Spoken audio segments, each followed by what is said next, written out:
Yo, what is going on, guys? It is Sam Burns, and welcome to the end of the season. You saw LeBron winning MVP, Damian Lillard winning Rookie of the Year, Josh Smith, that caught my eye. What a huge season he had, winning Defensive Player of the Year, and our very own Marcus Thornton won 6th Man of the Year. But just look at those stats from Josh Smith, absolutely ridiculous. The Heat go 63-19, and I skipped the All-NBA teams because that's how I roll. So you see the playoff setup right there. We're going to go ahead and simulate the playoffs and see who wins. Obviously, Miami looking to repeat. We'll see if they can do just that. Heat lose in 7 games in the conference finals. Then the Thunder are going to beat the Brooklyn Nets in 5 games thanks to finals MVP Kevin Durant. And you see all the retirees right there. You see 3 Hall of Famers, surefire Hall of Famers. You see Tim Duncan retiring after 16 years. Prigioni retiring after his first year. Kind of pathetic, but 3 Hall of Famers, just like I called it. Vince Carter, Jason Kidd, and Tim Duncan. So you see our team has progressed. DeMarcus Cousins up to an 85 overall. Avery Bradley's up to an 80. And Jimmer's up to a 70. So some good progression. Obviously, we have some older players on the bottom of our team, and so they're starting to regress. But we have 3 chances at that number 1 pick. Our best chance is an 8.8% chance, which is the pick I got from the Hornets in the Tyreek Evans trade. And then I also have another pick from I don't remember who, and then our pick. So you see we get the 14th pick, the 12th pick, and if you don't see our name come up at number 5, that guarantees us a top 3 pick. We'll see what happens. 7 Cavs, 6 Raptors, 5 Rockets, so we're guaranteed a top 3 pick. The Bobcats get the 4th, the Magic the 3rd, the Grizzlies the 2nd, so the Sacramento Kings, we are going to be picking 1st, 12th, and 14th in the first round.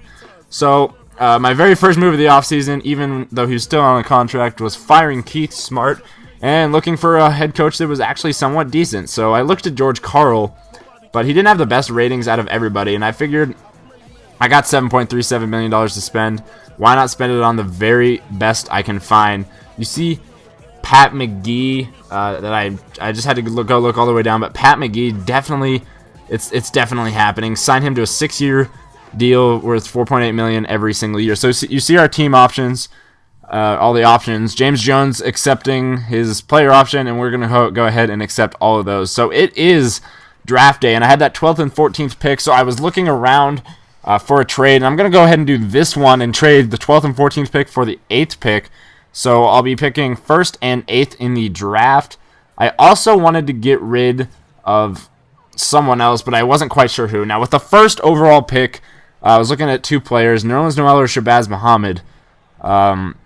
These draft classes aren't quite accurate. Shabazz is not projected a top 5 pick anymore, and I'm pretty sure James McAdoo is not a top 5 pick, but that doesn't matter. So you see right there, we're going to go ahead and select Shabazz Muhammad. 1st overall, he's going to be the new face of the franchise for the, at least along with DeMarcus Cousins for the time being. And with that in mind, now that we got a shooting guard / small forward, we're going to go ahead and look at a big guy to play alongside DeMarcus Cousins. I wasn't quite sure where I wanted to go. You see we were mocked to get Cody Zeller at 1 and Shabazz at 8. So we took Shabazz 1.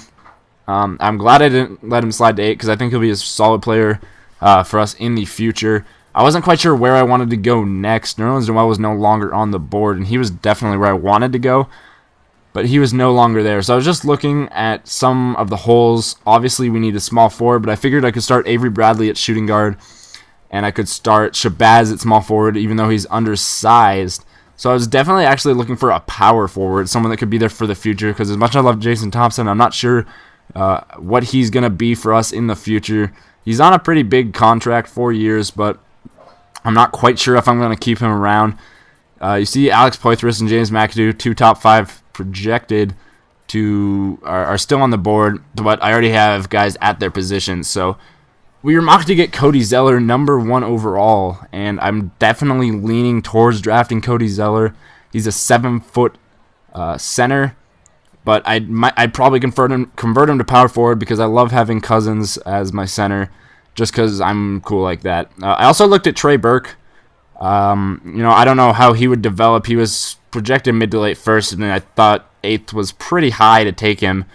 And I also looked at Otto Porter, but in the end, I I figured Cody Zeller is probably the best option at this point.